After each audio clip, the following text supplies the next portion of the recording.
belum na kana weekend au torno tingin ngono mo kita weekend dah ano bulan na ka weekend na bakarong itu may na nandasan ba turang iting kawa kiki munital nga na bakarong itu may na rong itu tung man bese brobra muni kalungata na itu sana may simakat ko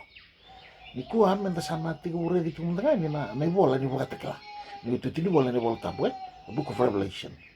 dan itu kan na kena tubo na kena bakanta beri na yabu ni tuku si dia nona ni tuku yo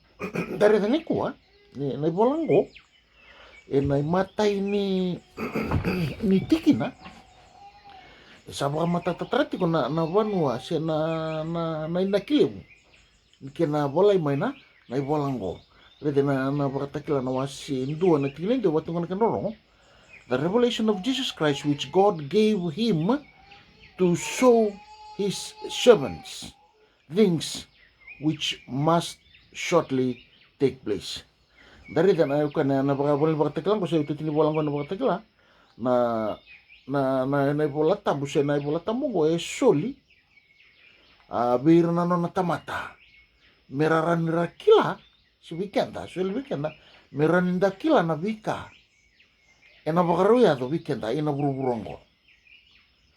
yang gon dari dan gon sarang na ya bule bunike na mai bola ina bola bakatakila me buki kenda si bir na no tamata merakila na kaya na bakaruya to na ena buruburongo dari da itiki bu saranga mai na toso mai sa na kau mai na lutu mai na itiki bu ki bura me ato saranga na ni baka tau tuti na ratanga ni na branga teki ni pulang ko me tumberi se me tumbera na lutu ina kain dondonu me baka dara kain dondonu me na makikina me ato besar na menta baka rutan tungani na ina lesu baka romai senam bulat tamudu dari tani na ngona na bosa sena na bosa baka peritana ko me baka ngatek tungori the revelation of Jesus Christ senda rawan ninda na baka dita kana tingin ngono ko na italano se na bola ni baka takila kane chisu se tokena gona ninda mai reda tu na yalo ni baka takila na kena yalo na beliu dareda vida tale na matata tiku kina na menda baka murema na kena baka deo tagi mai na ibolango se na kena sulimai dareda ena na wasi ndua ni baka takila na tingin ndua kina ro batu kona kena ro the revelation of Jesus Christ which God gave him and he made it known by sending it to his angel and sending it to his servant John, who bore witness the word of God and to the testimony of Jesus Christ. Dari sa ating mga matatagon, anak yan ang diomay. Na bola ni baka takila, lau sarang may nadurun malmalang. Wana kaluli bota mana. May baka daw takibuana no nangilosi. Na no nangilosi, sanggay baka daw kabe Johnny. O Johnny, may sanggay bola-bola, kina sungguh-sungguh tibit. Si kina kiburu-buru todo ko. Dari tangko may baka mata na kina baka datang may na itutungko siya na po muria may na tutugo ni bola ni baka takla. May mata tatu ni may wili kana na wasili baka takla na wasili matikina indua. Batin ko John sees no narito ko na di po sa teo na scroll. Doon ay bola bibingan merida o John. Ka torati ko indo na kantambiti ko na nadurun may lumalang. Yo, watching ko na wasili man ko na tingin doon ni bola bakatakila. And I saw in the right hand of him who sat on the throne a scroll written inside and on the back, sealed with 7 seals. Dapat dita kabikin na nabi kayo kwenta biti ko na throne ko sa ikosarang na kaluli bot taman. Kaya tauro tikong ko na bola bibingin ko. Excuse me. Kandra nga tituy loma itumba. Dari na scroll ko kuchungo na wasilima. Waka mesama iabu sarangani ni bitala noa ena loma ni bola ni baka takila. Tigi bu may nawase no kinawase walu. eh ya na itutuku bimbo ko kamay dola besar chunga na wasili mango eh na itutuku ni kenan dola bina na ibolango yo na taro inga imbasika na wasili matine rua o they who is worthy to open the scroll and break its seals nangona sasyanga nila uray kinain tua samay bakay lulubu ochoni bakay raraw emosi sabiatang sangay basi katalmindo may barita koreta sa kuneng goen dua may nalayo ni ochuta koya narawanin dola bana scroll dari itu kono wasili manatini video batu kono kenrorongo and they sang a new song you are worthy to take the scroll and open its seals because you were slain with your blood and you purchased men for God from every tribe and language and people and nation. Wikenda na bekani na nona may mati na turang o chisu na nonde bagabula sa may bagande takakina ni o kwendon nga narin may dite nga na bitu nanrengango kapakatala kan nda bagande takani o kwatala nga na non dandaw bimbuli siya marani bagabuli kenda na tamatatabayan ni na buru-burungo dareda nanggemendewa na itutungo sana ba sa thithingina nandrenga dareda ni ngoindo na itabimbimbi na itutuku kama boleh tigo na scroll sena bola bibi ngo kwendrenga titigongo kama ibakandita kana no na itabi se na inakilebu ni batakilango se the revelation of Jesus Christ sena nona ibola nona ibola na turanga na ibakambula na turang chisu ndareda ni ndamay bakila chuga ni bakay may tangi eraraw o choni nangona sa siyang nukuniki nendome me titenga nandrenga na dareda ni bola talanga ni bakatakila bakarita ka weekenda si birno na tamata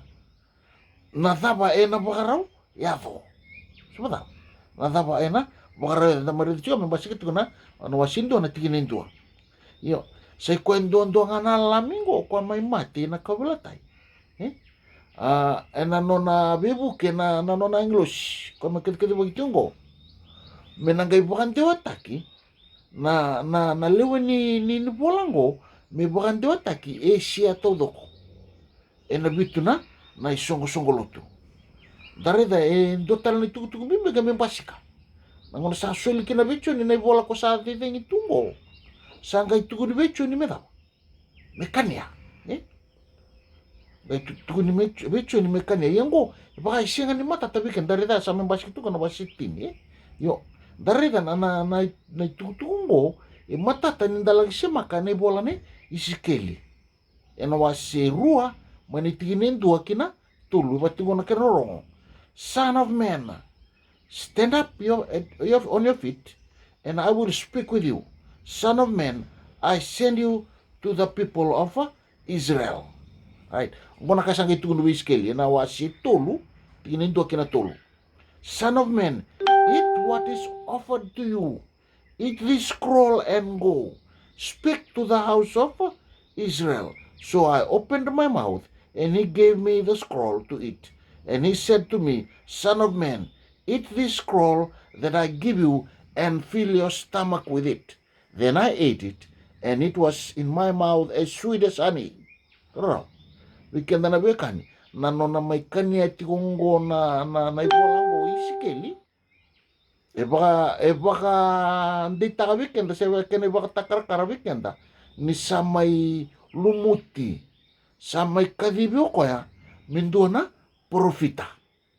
me na baka raw ngole anime me bato na kise me baka sala tagi Israeli enambula ibola balada ya ninda may talanga ni may tukuni talanga becho ni na itutungo na wasetini samay baka hindi taka talanga weekend non na sa may kadibita lang ochon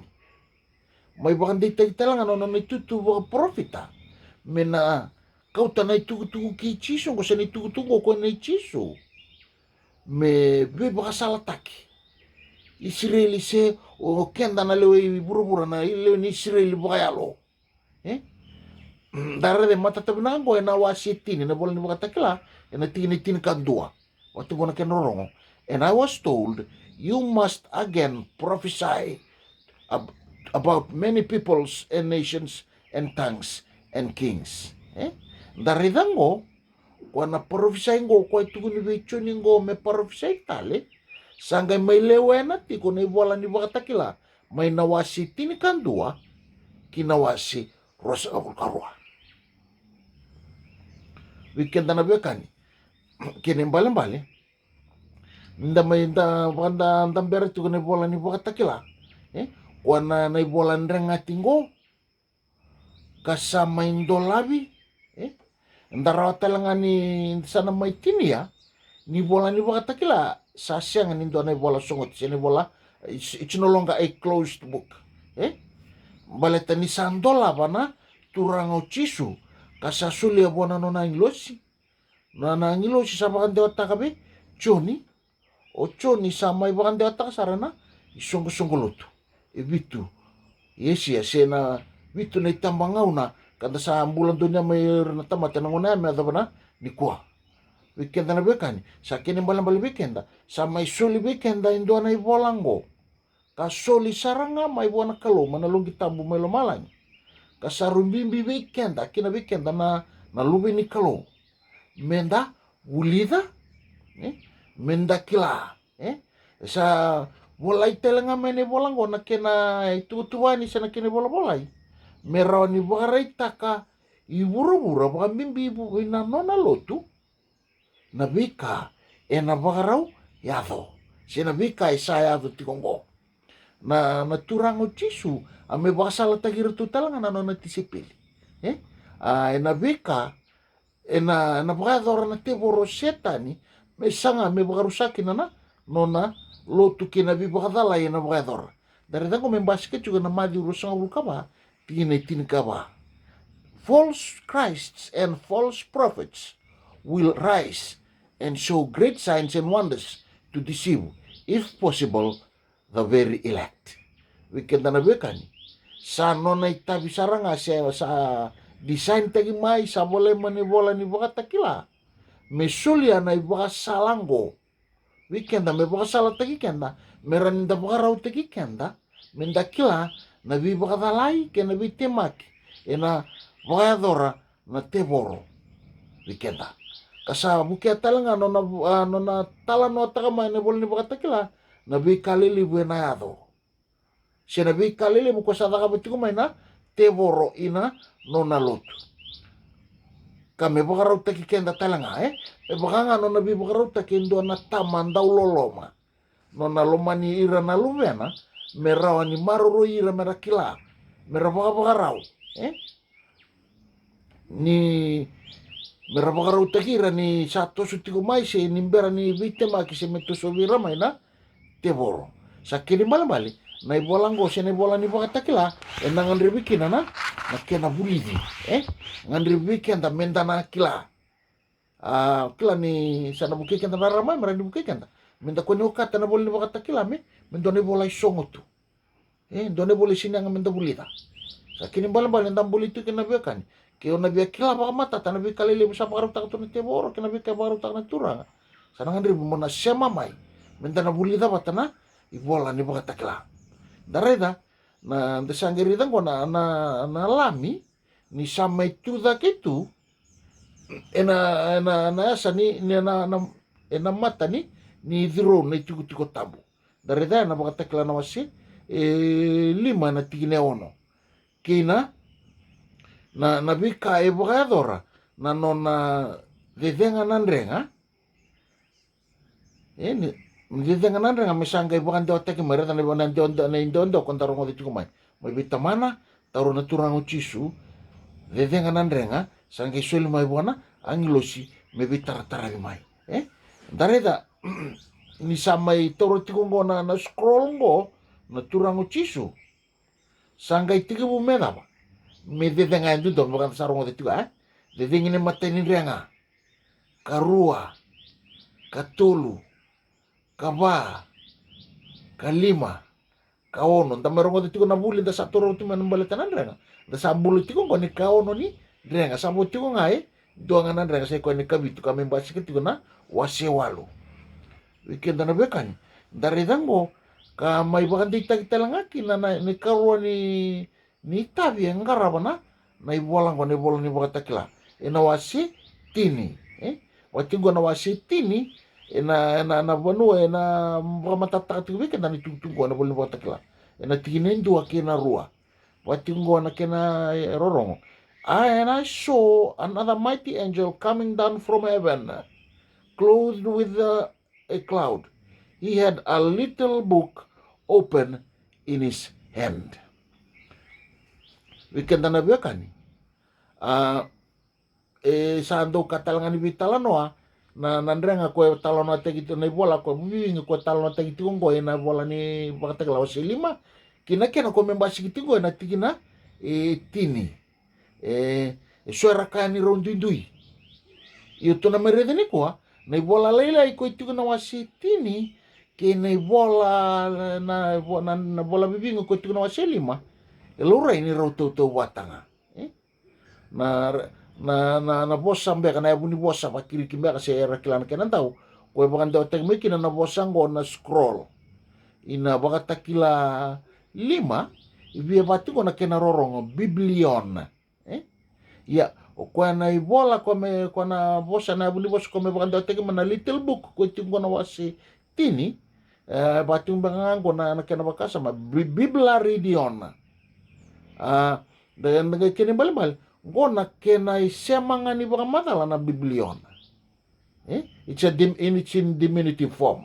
sa kini bal ko kena semanga mai rusya ngani dui sa kini bal andaran da baka ditak na bola nandrea na bola bitu na kena ndrenga kandanga chigo na bola ni baka takla lima raw tutu botanga kini bola lela is a little scroll ko membasi kiti gona wasi tini it's the same book it's referring to the same book Kendarabeka ni na wasitini ni bakatakila na tingin do kinarwa. Then I saw another mighty angel coming down from heaven. He was robed in a cloud with a rainbow above his head, and his face was like a sun, and his legs were like the pillars. He was holding a little scroll which lay open in his hand. Na tingin walu na bakatakila chini bachugo na kinarong. Then the voice that I heard from heaven spoke to me once more. Go and take the scroll that lies open in the hand of the angel who is standing on the sea and on the land. So I went to the angel and asked him to give me the scroll. The little scroll, he said to me, take it and eat it. It will turn your stomach sour, but in your mouth it will be sweet as honey. I took the little scroll from the angel's hand and ate it. It tasted as sweet as honey. In my mouth, when I had eaten it, my stomach turned sore. Weekend na bekani, dari da may baka nga taka tuko na bosa na tem. Biblion, o tigi na scroll. O choni, Dari da na wasi tiningo. Biblia ridion, o tigi na scroll. Kinimbal-bali, rubaka nga taki bata tingo. Da sangai laurai na baka non baka dikya man kena da laurai go na wale ni baka matala randa baka ngata ka na Greek speakers na ngono ya na ngono ni chun randa baka ngata ka na boss they use words interchangeably matala baka ngata ki may na scroll baka ngata ki may na little scroll o book little book referring to the same so na ngono mendo baka ngata ki marani baka matatata ka na kaya ngan may baka matala sa kinimbal-balaya, sa nasinra ninda nandang bitu na pakanana, nin dota ni na ibola, ito na wasi 5, dota ni na ibola, ito na wasi 10. Dasaran da may bakandita ka, ni kuwa, ni raw tuto wata raw ko, na indunduy nga etiko, ko etiko ina wasi 5, sindra nga titu, simper nindola. Sa kinimbal-balaya, wasi 5, na ituto ko si songo tu. Yo, dengan merida na wasi 10, kwa na ibola patanga, sa tapa. Sa dedeng itu sandol labi sa kinimbal-bali da sa bakandita ka manawasili makinawasitini sandol labi na ibola ni bakatakila nakasenda usongo titus gosa tandola na the revelation of Jesus Christ sa bakarautumbo misandolabi misasuliani kina isongosongolotu reda ngai me rongo na tukutuko ya no na satu ni me bichoni me taurana na ivola kania na wasetini ke na tineviwa me bakuletu na wasetini tinetini ke tini kan do batungo na kan rongo. And I took the little scroll from the hand of the angel and ate it. It was sweet as honey in my mouth, but when I had eaten it, my stomach was bitter. Kini mbala o kwa na ibola ndrenga tingo o kwa taura mana turango chisu ma buana linga I tamana na kalole mana drone